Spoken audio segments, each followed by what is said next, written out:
tous et bienvenue sur rctuto.fr. Aujourd'hui nous nous retrouvons pour le premier test sur piste du Sakura D4 RWD. Voilà, donc nous sommes partis à Mons en Belgique, au Mons Expo, l'Auto Mons Expo.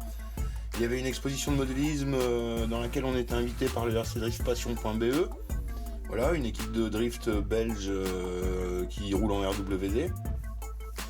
Donc premier test de ce châssis, alors un châssis sorti de boîte avec juste une modification, c'est la position des amortisseurs, voilà, et les ressorts Speedline single rate, voilà, donc un châssis qui est réglé assez souple à l'arrière et à l'avant aussi, tout en étant un peu ferme, voilà.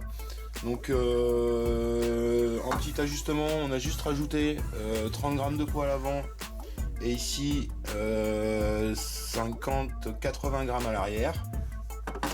Voilà, donc c'est un châssis qui se comporte très bien, qui est assez simple de maniement. Voilà, il y a plusieurs personnes qui l'ont essayé et toutes ont pris du plaisir à le piloter. Donc il y a vraiment très peu de réglages qui ont été faits et dès le départ c'est un châssis qui marche bien. Alors ça, à mon avis, les réglages d'amorto jouent beaucoup, les ressorts Speedline aussi. Il faut savoir qu'il y avait d'autres châssis aujourd'hui qui roulaient un peu moins bien, d'autres Sakura D4 qui roulaient un peu moins bien, avec des amortisseurs plus durs, voilà. En sachant que c'était une piste en feutrine, donc un revêtement assez spécial.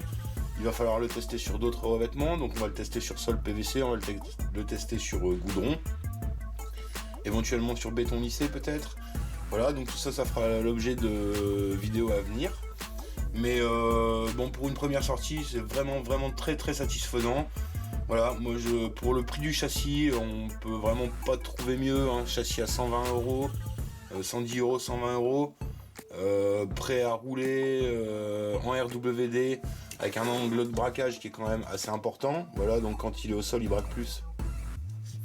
Mais vous avez quand même déjà pas mal de braquage. Que dire de plus? Écoutez, moi je vous le conseille si vous souhaitez débuter en RWD.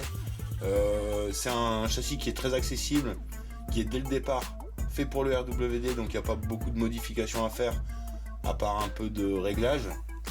Voilà, c'est pas une conversion que vous allez vous-même adapter et qui va vous coûter plusieurs centaines d'euros. Voilà, donc c'est un châssis qui est très bien pour démarrer le RWD. Et compte tenu des options qui vont arriver, c'est un châssis qui va être assez sympathique au fil du temps à optionner. Voilà.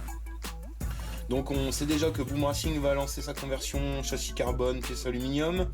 On attend aussi vivement la conversion de chez Oxygène, qui là va comprendre le châssis bas, un double renfort ici au niveau de la platine haute. Les tours d'amortisseur, les Y à l'avant et la cellule centrale avant ici spécial RWD. Voilà, donc voilà un peu pour le test le premier test du Sakura D4 RWD. Donc on vous laisse en vidéo découvrir ça. Voilà, donc merci de nous avoir suivis. N'hésitez pas à vous abonner pour plus de vidéos, à nous faire un petit like sur notre page Facebook et une petite visite sur notre site www.rctuto.fr. C'était un tutoriel qui vous a été présenté en collaboration avec Asiatizobi, Speed et Team Tetsujin, nos partenaires. Merci et à bientôt.